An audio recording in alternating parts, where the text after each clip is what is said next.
Just as the sun was beginning to set on July 7, 2016, Officer Joshua Coleman noticed something suspicious in the southernmost neighborhood of Vallejo, California, part of the San Francisco Bay Area.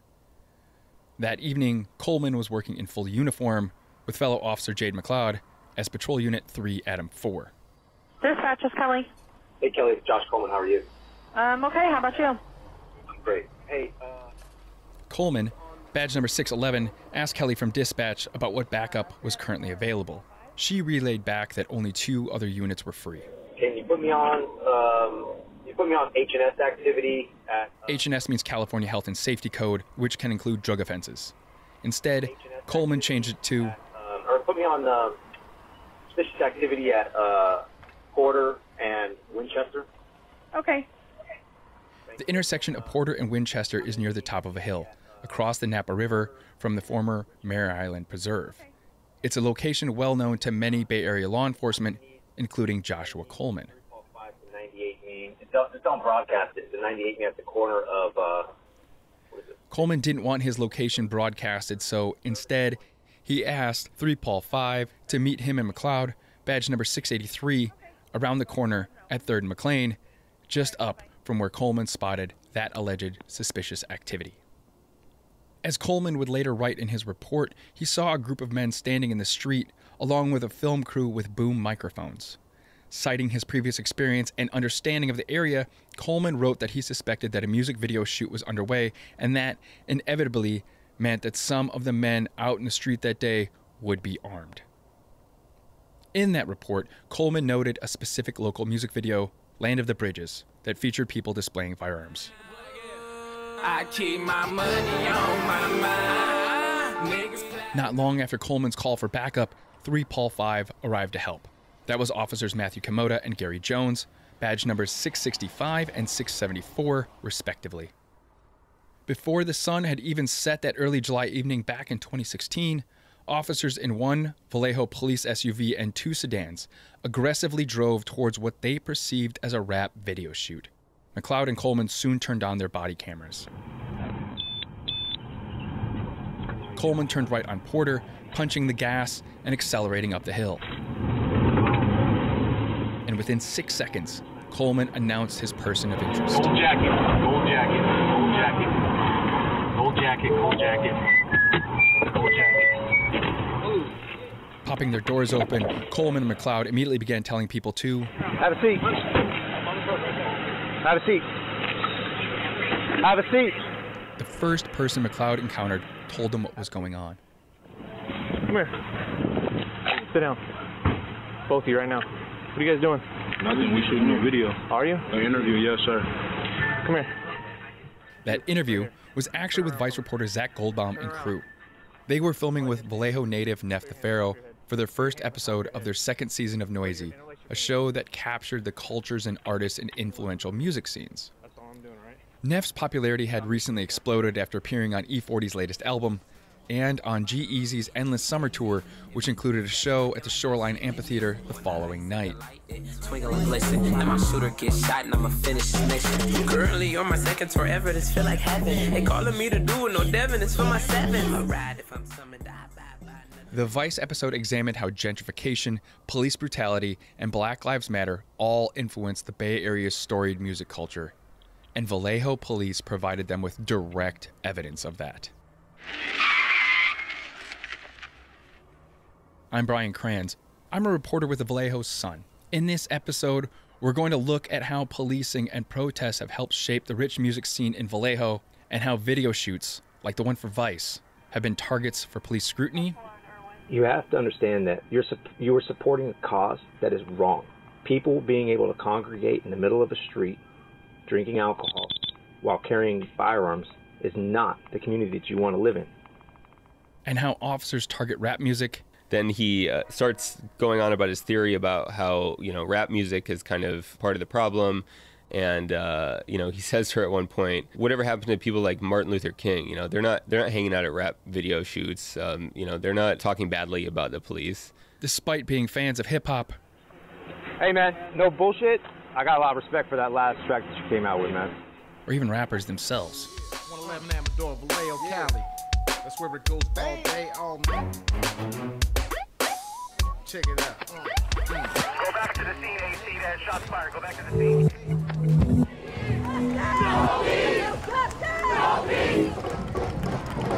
Let's keep this momentum going.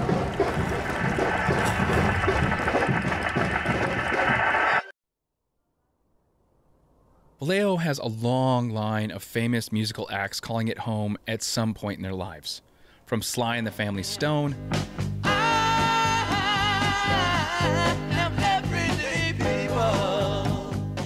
to H.E.R. Oh, I got 5, you know it's so live. Tell me when to go, baby, when we gon' slide, baby, when we gon' slide. Hey. And E40. Where you from, man? From the 707. I'm throwing up the V. And his protege, Nef the Pharaoh. I was taking a shit, her cousin Fee hit me up. He said 40 on the other line. I told that nigga, what? Press mute. And musicians in Vallejo also have a long history of conflict with police. The late Vallejo rapper Mac Dre's 1992 song Punk Police has remained a protest staple. Man, you punk police. I'm not the savage beast. You labeled us a ruthless G-A-N-G, but the biggest gangsters are on the VPD. Besides saying the biggest gangsters worked at the Vallejo Police Department, Mac Dre actually name-dropped a specific Vallejo police detective who was investigating him and his associates for a string of robberies at banks and pizza parlors in the early 90s. They robbing and cuffing me. In jail they be stuffing me. Every damn day, man, they can't get enough of me. I could maybe understand if I was breaking the law. And I'ma dedicate this to Detective McGraw. You be steady accusing. That's Detective Dave McGraw, badge number 373. Vallejo police are quick to point to the alleged danger at video shoots. In his report, Coleman mentioned a man who was killed at a Vallejo video shoot in 2013, and one in 2015 he responded to where a suspect fled and allegedly threw a gun into the nearby Mare Island Strait. Coleman wrote that in his 10 years as a police officer, quote, I have viewed an innumerable amount of music videos filmed in Vallejo and containing local rap artists that show people brandishing firearms, end quote. Solano County prosecutors have even introduced rap videos as evidence at trial when trying people for murder related to alleged gang killings in Vallejo. But an eventual Vallejo police lieutenant who testified to starting a tradition in the department by bending the tips of their star-shaped badges following shootings also turned one video shoot into a fatal one. In 2010, then Vallejo Police Sergeant Kent Tribble, badge number 588, shot and killed Guy Giroux Jr. at a music video shoot for this song, I'm Sick of Just Living Like This, about escaping a world of recurring violence.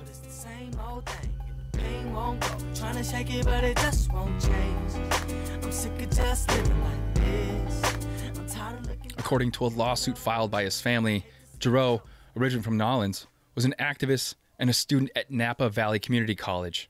He was assisting his classmates filming the video when Tribble and other officers arrived and ordered them to disperse. Here's one of the artists, Martin L'Esperance, aka Marty Jr., speaking on Yo TV videos.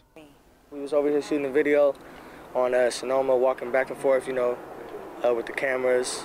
A guy was with us. He was like a security person for us, and he basically, was there watching us, directing us, telling what we should do in the video, and the cops just pulled up on us, told him to stop, but everybody was walking away. He walked into the alley. The cop just came over here, right here on the sidewalk, pointed into the alley and shot twice. Shot twice at him. I didn't hear no warning, no nothing. Vallejo police allege that Giroux pointed a gun at Tribble. In a documentary released after his death, Giroux recounted when a friend had asked him to point a camera at a police officer during a traffic stop, and he refused because he didn't want to get shot. My man wanted me to take the camera and shoot it at the police officers to get that on wax, but I ain't think I should do that because of the simple fact, we ain't trying to rest in peace to my homeboy Virgil, bro from New Orleans, got killed by the policemen, and rest in peace to the homie Oscar Grant. 2 years after Tribble killed Giroux, the Solano County District Attorney's Office cleared Tribble of any criminal wrongdoing. The city settled his family's lawsuit for only $49,000 in 2017. Vallejo police continue to refuse to release any of the documents related to its investigation into the fatal shooting of Guy Giroux Jr.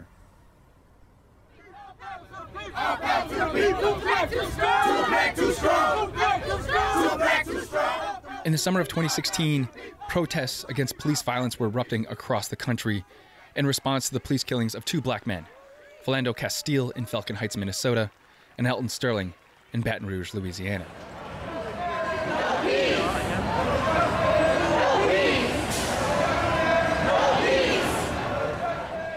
Those police killings resulted in an international showing of anger and unity, demanding police be held accountable for the violence and intimidation they inflict on those they've sworn to protect and serve, in support of people who continue to yearn to be free in their own communities. Listen, the past few days, some terrible shit's been going on in our country. And this shit keeps happening over and over and over again. And this shit is a problem.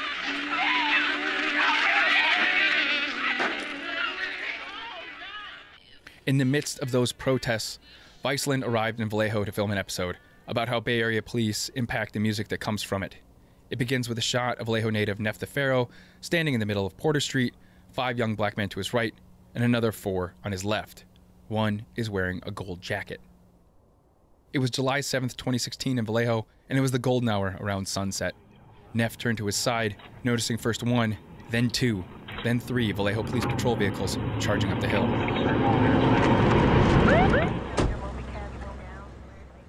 Nef the Pharaoh was born and raised in South Vallejo. He came from a musical family. His uncle was a member of the Funky Aztecs, a Vallejo-based rap group active in the 1990s. Straight up loco, that's what the government calls me, and so they wanna disarm me, man. Bet on the weapon cause I'm under the underground. I do what I got to since they constantly put me down. Capitol Hill just... Nef won a talent show at Vallejo High School and was featured on the front page of the Vallejo Times-Herald. Here he is recounting the story on Sway in the Morning. I did a Vallejo High School talent show. I wasn't even able to be in high school, and I won first place and got a front page on the newspaper, and it's been a wrap ever since. Wow. Nef first gained recognition in 2014 with his song, Bitch, I'm From Vallejo. Just that magazine in Porter Street shit, standing on 1,000 block with all my niggas going in. I'ma bring the South back and I could put that on my kid. All I gotta do is spit and it's an automatic hit. A sucker try to say that Vallejo ain't in the bag. He soon got the attention of E40 and appeared on his Sharp on All Four Corners album. Nef's 2015 song, Big Timin', went viral. And he released his first EP later that year.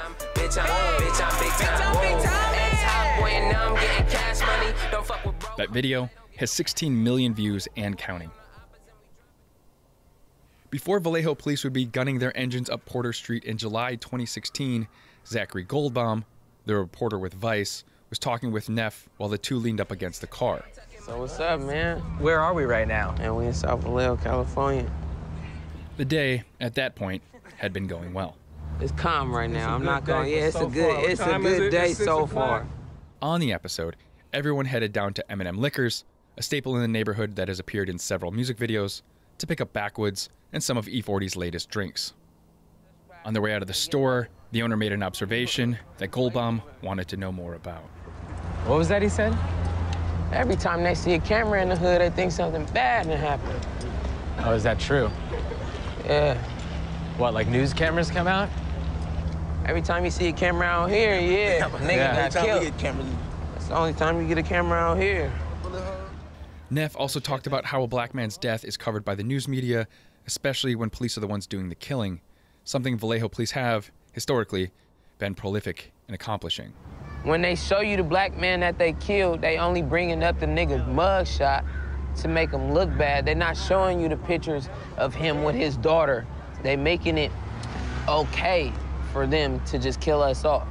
Soon, Nef and the other 9 men lined up across the street to pose for the cameras.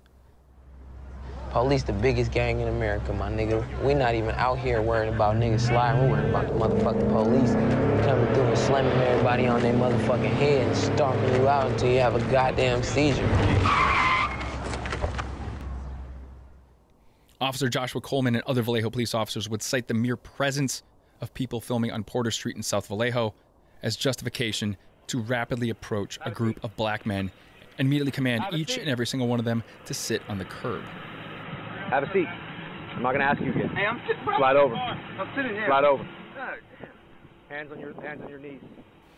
Everyone complied, but police only directed the black men in the middle of the street to the curb. They never asked the white reporter or camera crew to sit down.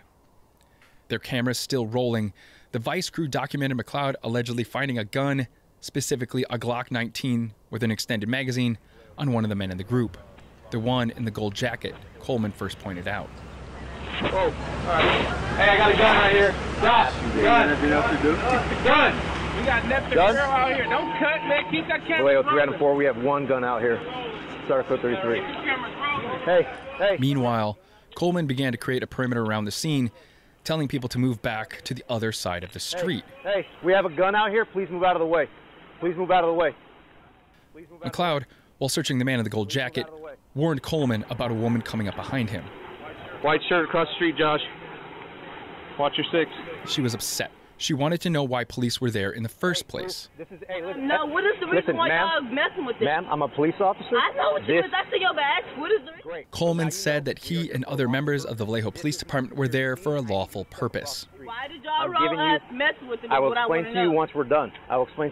We have one man who's armed. I need you to step across the street, please. I see. That's my brother. I need you to step across the street, please. And I will tell you after I'm done. Please step across the street. I'm not going to ask. More people came out of the nearby houses, concerned about what business police had in stopping everyone in the street and what the end result could be. Ma'am, that's the last warning. You as well. Coleman wanted everyone out of the immediate area, including the Vice crew that continued to film. Listen to me. Camera crew, please. We have an armed man. We're trying to set up a secured scene. The job is dangerous. Please take all of your equipment across the street. Oh, my God. You're not helping. McLeod warned another officer about those cameras. Hey, Martinez, they're filming a video out here, so they're filming. But Coleman had lost his patience with one of the three women who weren't moving across the street fast enough. You already come on. Turn around. Okay, thank you. Coleman spent the next 48 seconds telling the woman to cross the street. Yes, please step across the street. I don't need you to go to jail. No. I don't need you to Now you're in my way. Thank you. I'm not in your scene. Please. I'm not in your scene. No, it's done. Coleman proceeded to handcuff the woman, who had turned 21 just days earlier. More women came out into the street, young and old, saying he didn't have any reason to arrest her. Please, don't. Okay. Holding the young woman's left arm behind her back, Coleman walked her over to the SUV. As they came near it, he held her wrist with his left hand and shoved her by the shoulder with his right. Her chest hit the side panel of the cruiser. Coleman shoved her again. Her friend rushed over. McLeod and another officer stopped the second woman just as she was about to reach for Coleman's left arm, the one holding the young woman's wrist. Come on, don't resist. Coleman handcuffed her. Please don't. Back. You just wanted to make a point? No, I'm trying to say I'm not in your scene. That's not fucking baby daddy. What the fuck? You're resisting. Okay, calm down. Come over here. Because you're doing too much. No, I'm not. He has a gun. He's in violation of the law. You ain't got to grab on her like that, bro. She could have walked across the street. I gave her opportunity. You ain't got to grab on her, though. Get in the car. The fuck? Get in the car. Thank you. The gun possession case would land on the desk of Solano County Deputy Public Defender Nef the Pharaoh. He spoke with the Sun about how Vallejo police officers approached the scene on Porter Street in July 2016 and what they said to the people who lived there. When these cops are talking to my client, they're saying these things to him. They use this rhetoric. They say, you know, we know, it's like your grandmother's house up there on Porter Street is high ground, and you can see everybody coming in and coming out. And you know, you're a soldier. I know, I understand. You're a soldier on the streets of Vallejo. Here's Officer Jade McLeod interviewing the suspect, who we're choosing not to name because charges against him were ultimately dropped. You have to be ready, right? Essentially a soldier, whether you like it or not.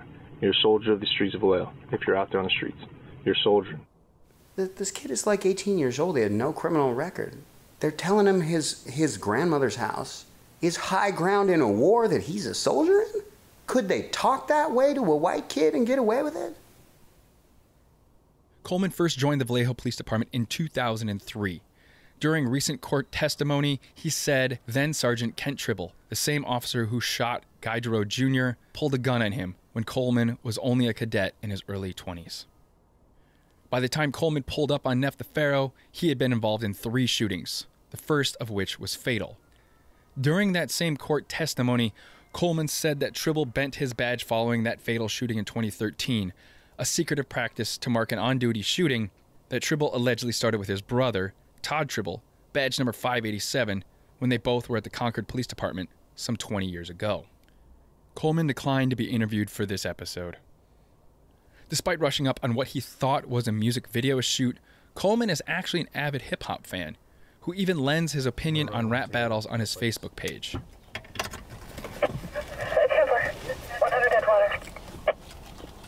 2 months before interrupting the Vice interview, Coleman was one of 3 Vallejo police officers who appeared in a relatively viral video at the height of the Running Man Challenge, a viral dance video meme set to Ghost Town DJ's song, My Boo. Coleman saw the popular video format and texted his partner, Corporal Detective Jerome Bautista, badge number 560, saying they had to make their own version of it.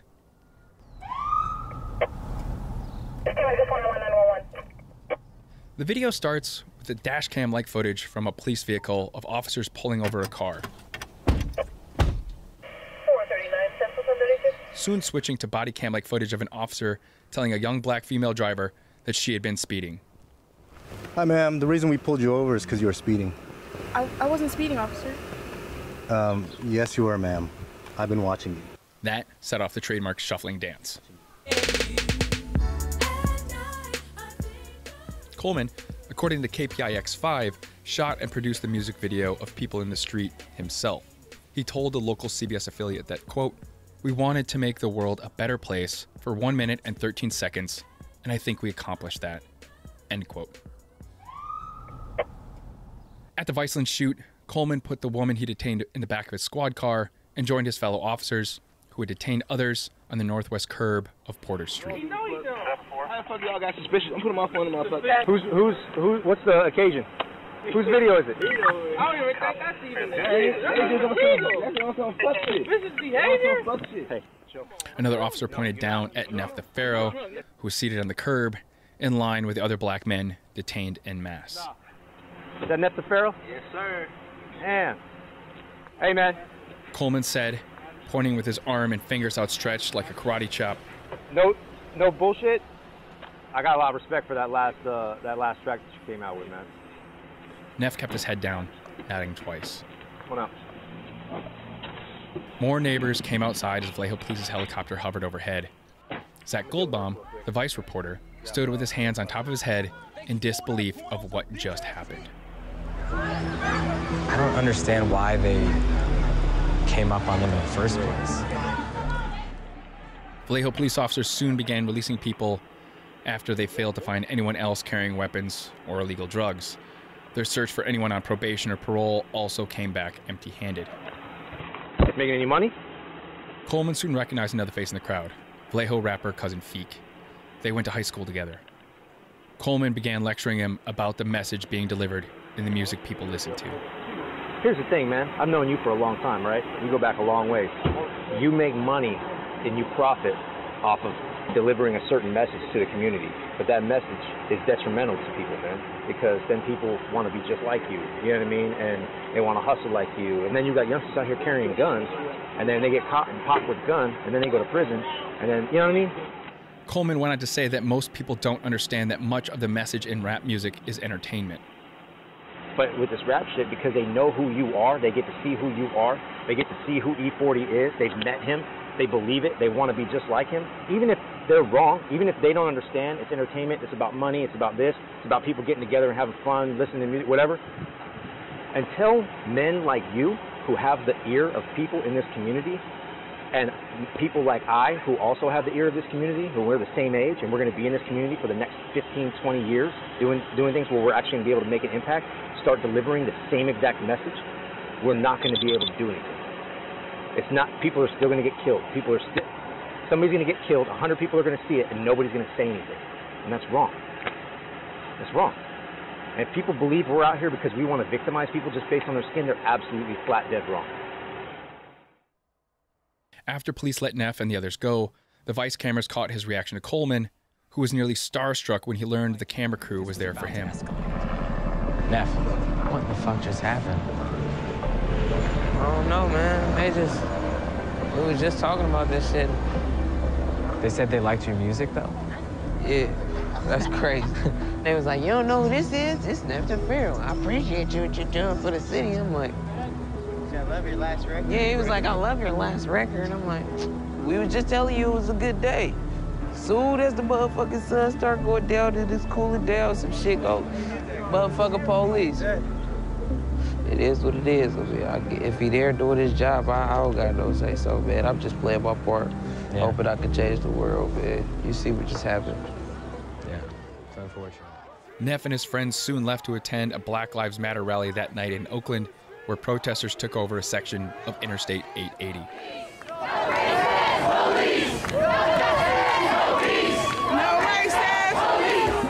They also followed Nef to his concert with G-Eazy, Logic, YG, and Yo Gotti in Mountain View the next night.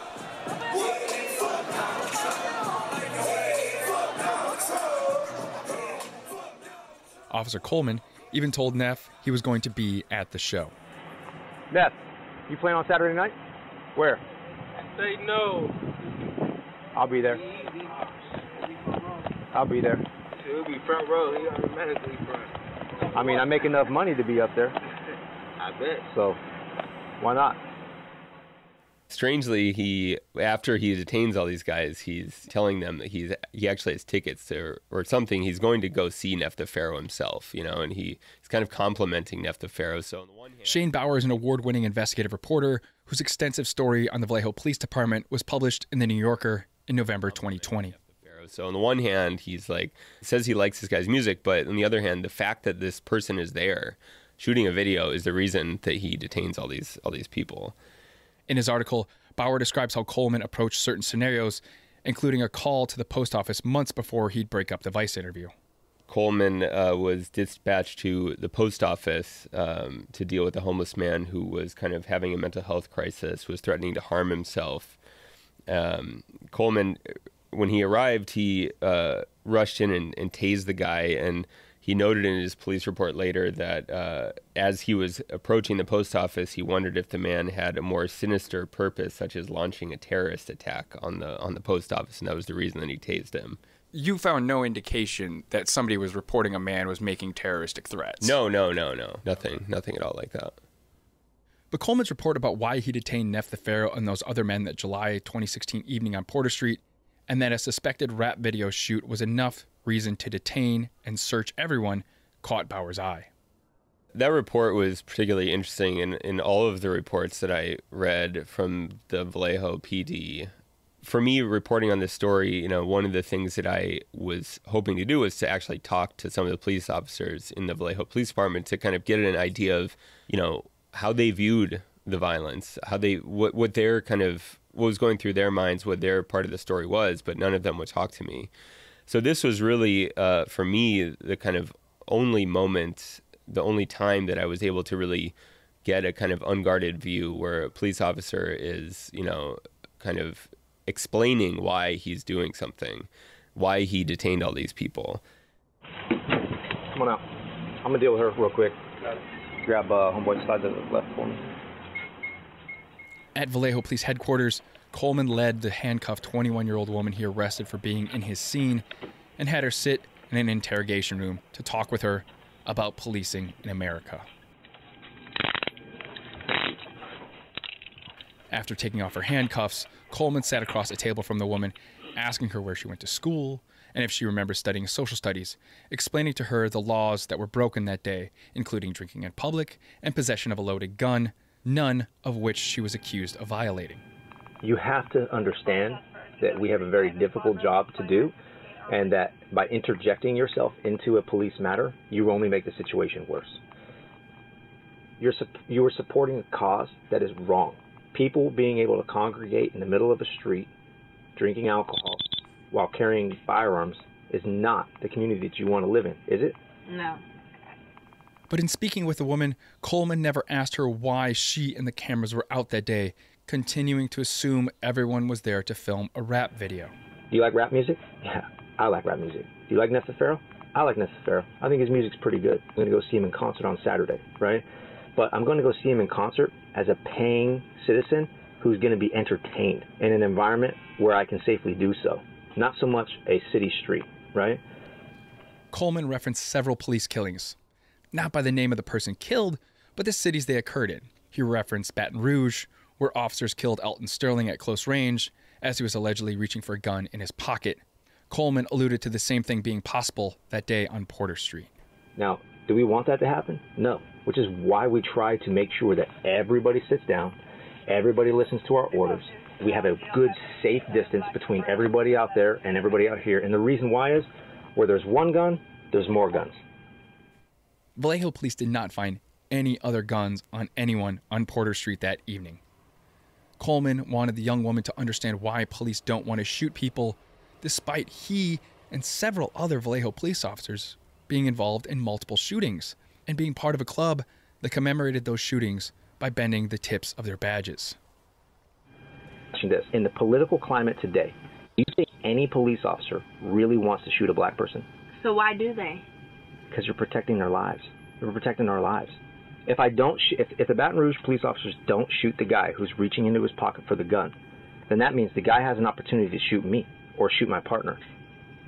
Here's Shane Bauer again, describing Coleman's conversation with a woman concerned about her child's father being shot. Coleman kind of gets defensive and says, hey, you know, there's no reason to think that police are just going to kind of run in and shoot people. Do you think we're, you know, trying to lose our jobs? This kind of thing. I'm trying to ask you, seriously, think about it logically. You think a police officer is willing to risk his $100,000 a year job, all of his medical benefits, the pay that his family relies upon, because he wants to shoot somebody who's black? Coleman's total pay and benefits for 2016 exceeded $218,000. Coleman and the young woman went back and forth about police shootings, as she was concerned that police could have shot and killed the father of her child that day if an officer became overwhelmed with the situation. She's saying to him, you know, pretty calmly that, look, I see this. Like, I see this on TV. I see that police are shooting young black men who, you know, are not pulling guns on them. And, you know, he just kind of says to her, oh, you're processing this emotion as unrealistic fear is what he says. And he just sort of dismisses what she's saying. And like the Johannes Mesley, why did he shoot? The former BART officer who shot and killed Oscar Grant on New Year's Day in 2009 at the Fruitville station in Oakland, igniting the beginning of the Black Lives Matter movement.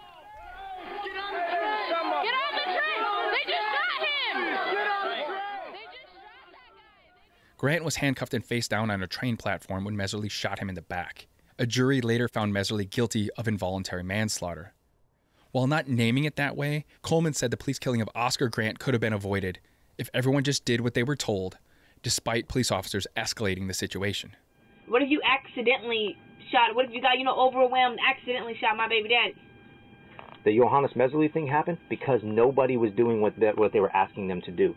If everybody just went along with the program and did what the officers would have asked to do, then Johannes Meserly would have never got overwhelmed. There would have never been a shooting. If Johannes Meserly walked up and said, hey, can you guys sit on the ground for me? And they went, yep. Can you hand me your ID? Yep. Coleman then typed on an imaginary keyboard. Hey, were you guys involved in a fight? Nope. Okay. You have any witnesses? No? Okay. Have a great New Year's. The crux of the issue is that there is a lack of respect for law now in this young culture. The young culture believes that they can do whatever they want. Then he starts going on about his theory about how, rap music is kind of part of the problem. And, he says to her at one point, whatever happened to people like Martin Luther King? They're not hanging out at rap video shoots. They're not talking badly about the police. What about Malcolm X? Which is an interesting thing to say because these two men were very critical of police violence. And you can't sit here and talk about civil rights and police brutality and racial issues if you're not living a clean life yourself. Martin Luther King wasn't rapping about guns. Martin Luther King wasn't smoking weed. Martin Luther King wasn't hanging out at a rap video shoot with a bunch of people with guns talking about how the police are killing the people are killing black people and they won't let them vote. Martin Luther King wore a suit, was respectful, opened doors for women, led peaceful protests, was a peaceful man who said in his own words that his dream was that people would not be judged by the color of their skin, but by the content of their characters. But right now, you have a child with somebody who carries guns and is at a video shoot in South Vallejo bragging about whatever. That's who you are. That's who you're associated with. That's your content of your character. That's who I know you as. Is that who you want to be known as? No. Right. Coleman, who is part black, again referenced growing up in Vallejo. I'm not afraid. Just because I know you, just because I know Cousin Feet, just because I know what's going on down there, doesn't mean I'm not going to drive into the middle of this gathering and handle business. This is what I've been asked to do by the city of Vallejo. You know? Coleman then asked the woman if she was hurt. Your wrist's okay? I mean, your wrists, your arms, or anything like that. I tried not to, you were kind of going ham a little bit there for a minute. I didn't want to, like, really, hem you up. You okay? She nodded. Does your pride hurt a little bit? The woman shook her head. No. You don't smile at all, huh? Anyway, you seem like a really nice person. I'm sorry that we had to meet like this today. Truly. You believe me? The woman nodded again. He basically is like, hey, do you want to go home? She says yes, and, he basically makes her apologize to him a few times, and then he kind of lets her go. You want to go home today? Yeah. I want you to apologize to me. Sorry. That was a bad apology. I want you to really apologize. You know what you did wrong. Sorry. That's the best you have? That's the best you have? I'm sorry. You didn't even say I'm sorry. You just said sorry. One word. Sorry for being in your scene. All right. I'm going to give you a citation. Why? Because you committed a crime. I am a law enforcement officer. I have to enforce the law. So you broke the law. You have to go deal with your consequences.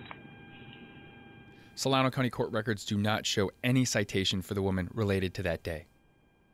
3 months after that, on October 16th, 2016, Coleman was involved in his fourth shooting as a Vallejo police officer, the one at Starbucks, where afterwards, as Kent Tribble testified, he bent Coleman's badge. Months after the Vice video shoot, a warrant was issued for the young man in the gold jacket. He was arrested the following May. It was for Falloy, the public defender assigned to the case, yet another one he's had dealing with Joshua Coleman.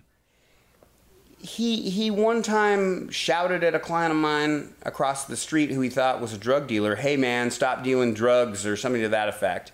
And the guy said something, cussed him out or made some crack at him back across the street. And Coleman then turns his car, drives it across the street against traffic, jumps out and runs and tackles this guy. And you could tell when you read his reports, like, he sees himself as the hero in this. The gun possession charge came up for a preliminary hearing on August 18th, 2018. In the time between, Coleman had been promoted to corporal and left the Vallejo Police Department to be a Napa County Sheriff's deputy, where he currently works.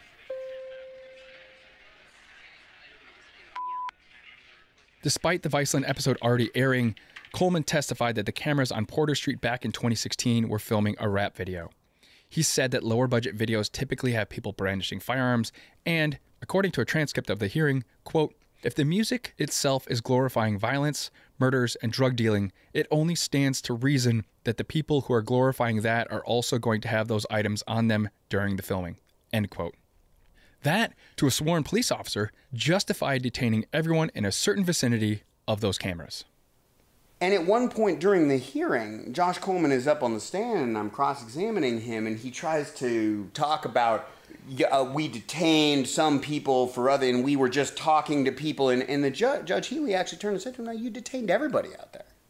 Judge Daniel Healy saw some problems with how Vallejo police approached the video shoot that day, including saying that being in a rap video, or being a young black man running from pursuing police, didn't impute culpability. He said the stop showed a, quote, pattern of conduct toward the people that live in this neighborhood by these police officers, end quote. Judge Healy ruled there was no probable cause for Vallejo officers to detain the young man in the gold jacket in the first place, thus throwing out the gun possession charge. Coleman apparently didn't handle it well. After the Viceland hearing, which I think was his last hearing in Solano County, he was like fit to be tied. He was having a freak out in the hallway outside the courtroom after testifying, and one of the DA supervisors was sort of out in the hallway trying to calm Josh Coleman down. He really didn't understand why people didn't think he was doing the great work. In 2019, Nef the Pharaoh would release a song titled South Vallejo, about the neighborhood he grew up in and the same one police detained him in 3 years earlier. So city, nigga, I swear, I swear. I'm so city, nigga, I swear. Eminem's liquor is the best out. Like Mac Dre before him, Nef name-checked a specific Vallejo police officer. VPD keep fucking with me. If Jordan come, we Jordan, son. I'm not that dumb. I used to be. That Darden reference is Steve Darden, badge number 529. Darden has been notorious in the department for years, being involved in multiple fatal shootings and named in numerous civil rights lawsuits. Darden is now a lieutenant in charge of the most northern beats in Vallejo, including the country club Crest neighborhood, also known as the Crest, the stomping grounds Mac Dre rapped about back in 2003. The press has got me crazy, but I love the way it raised me. The press has got me crazy, but I love the way it raised me. Darden, a rapper himself, recorded songs about law enforcement under his own self-titled label, SLD Productions. The cover art for his 2008 song, It's Rough Out Here, includes crime scene tape, the term Vallejo's finest, and Darden posing in his official city-issued uniform while he raps about carrying a gun on the streets of Vallejo. I grabbed my badge and I grabbed my gun. Walked out my door and kissed my loved ones. I'm getting ready to start my day. Jump in the whip and I'm on my way. Hear me coming from down the street. All my neighbors looking cause they hear the beat. Come close, get a front row seat. Celebrity status, all eyes on me. This has been a production of the Vallejo Sun. It was reported and written by me, Brian Kranz, and Scott Morris. Together with reporter and Vallejo native John Glidden, we are the Vallejo Sun, a small yet feisty newsroom covering Vallejo and Solano County. To help us continue our work, please consider subscribing to the Sun for as little as $50 a year at vallejosun.com/membership. Thanks for listening.